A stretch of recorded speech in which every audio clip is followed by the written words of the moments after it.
Hi guys, welcome to yet another video in the antibiotic series. In the last three videos, we talked about beta-lactam group of antibiotics, that is penicillin and cephalosporins. In this video, we'll discuss about remaining beta-lactam group of antibiotics. Hope you guys are liking the videos in this series.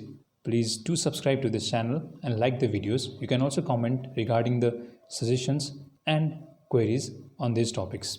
In the upcoming days, I'll be coming up with more videos on remaining antibiotics and other important topics as well. So let's start this video. In this video, we'll first talk about the monobactam group of antibiotics. Monobactam group of antibiotics, like other beta-lactam antibiotics, have the beta-lactam ring. However, it has only one ring and lacks a second ring like a thiazolidine ring in penicillin or dihydrothiazine ring. Since only one ring is present, it is called monobactam. Aztreonam is the most common monobactam antibiotics used in our clinical practice, and it was introduced in 1984 AD. The structure of aztreonam is similar to the structure of ceftazidime. Now let's talk about the mechanism of action. Like any other beta-lactam antibiotic, this antibiotic, that is monobactam group of antibiotics, they act by prevention of transpeptidation reaction. They also bind the penicillin binding protein enzyme and inhibit the process of peptidoglycan synthesis. Now let's talk about the spectrum of activity. The spectrum of activity of aztreonam is similar to that of third generation cephalosporins. They have good in vitro activity against the majority of gram-negative aerobic and facultative bacteria, including the Enterobacteriaceae and Pseudomonas aeruginosa. However, it has no activity against gram-positive organisms or anaerobic organisms as well. The majority of strains of Acinetobacter baumannii and Strainotrophomonas maltophilia are resistant. Also, the resistant strains of Pseudomonas aeruginosa have emerged whenever aztreonam is used alone. The spectrum of activity of aztreonam is similar to that of the aminoglycosides.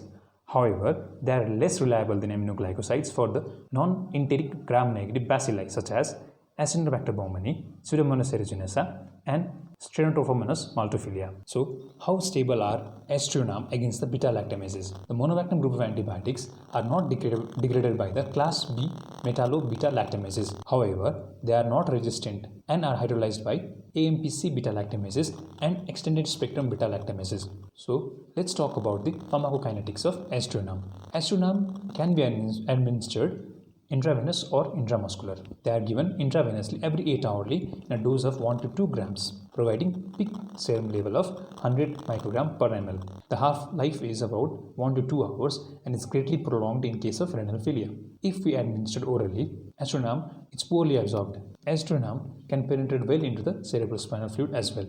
Elimination of aztreonam occurs via the renal route and they are mostly excreted unaltered. So what are the clinical uses of aztreonam? Aztreonam is most useful in place of an extended spectrum penicillin or cephalosporin whenever they are contraindicated in case of allergy. They are used in pneumonia, hospital-acquired pneumonia, meningitis, gram-negative sepsis, urinary tract infections, osteomyelitis. So what are the adverse effects of aztreonam? They can cause skin rashes. Sometimes elevation of aminotransferases can occur. Now let's talk about carbapenems. Carbapenems are also beta-lactam antibiotics. They are a very important antibiotic in our antibiotic arsenal.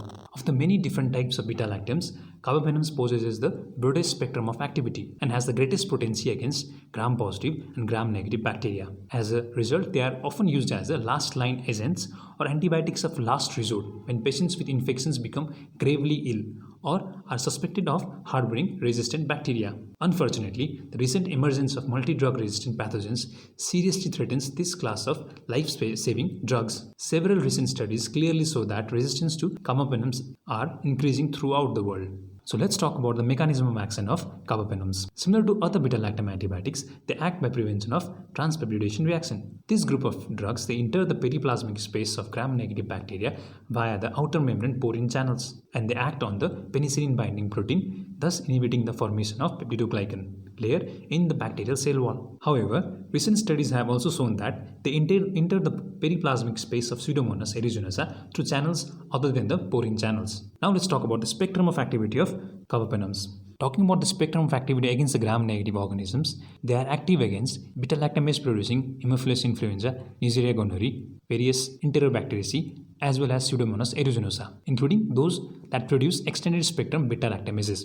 They are active against anaerobes, including the Bacteroides fragilis, but they are poorly active against Clostridium difficile. They are active against gram-positive organisms, including Enterococcus faecalis and Listeria. However, carbovenoms are not generally active against Strenotophomonas maltophilia, which has a carbovenom hydrolyzing chromosomal beta-lactamase. They are inactive against Burkholderia cepacia, Enterococcus faecium, MRSA, and diphtheroid. What is the activity of carbovenoms against Pseudomonas aeruginosa? Although initial isolates of Pseudomonas aeruginosa are usually susceptible to the carbovenoms, resistance may emerge in therapy when these drugs are used as a single agent.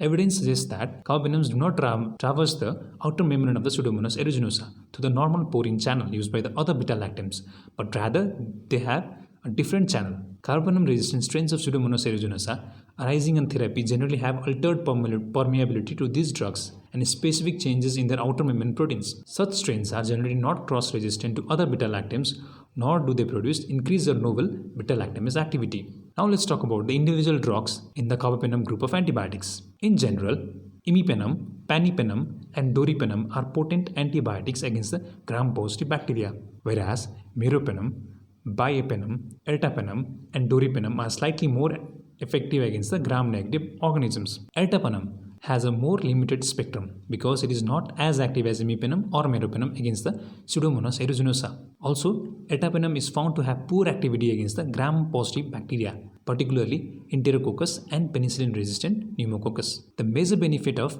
ertapenem over other carbapenem is that it has a longer half-life and can be administered once daily dose.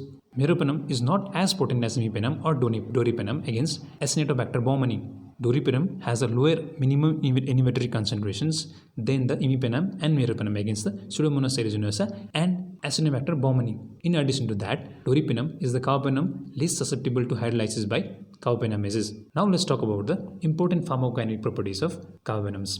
A limiting feature of imipenem is its rapid hydrolysis by the enzyme dehydropeptidase that is located on the brush border of renal tubular cells. So there has been an innovative solution to this problem. Whenever we administered imipenem, we administered it in combination with cilastatin, a reversible inhibitor of dehydropeptidase 1, which has matched pharmacokinetics with imipenem and protects it from hydrolysis. So let's talk about the clinical use of carbapenoms. Meropenem is used for the treatment of bacterial meningitis in pediatric patients more than 3 months and in older patients, as well as used in intra-abdominal infections. Unlike meropenem, there are insufficient data to support the use of ertapenem for the therapy of meningitis. Doripenem has demonstrated clinical efficacy in the treatment of complicated urinary tract infection as well as intra-abdominal infections. A unique application of meropenem is that when combined with clavulanic acid, which is a beta-lactamase inhibitor antibiotics, it is potent at killing multi-drug resistant Mycobacterium tuberculosis, a bacterium that is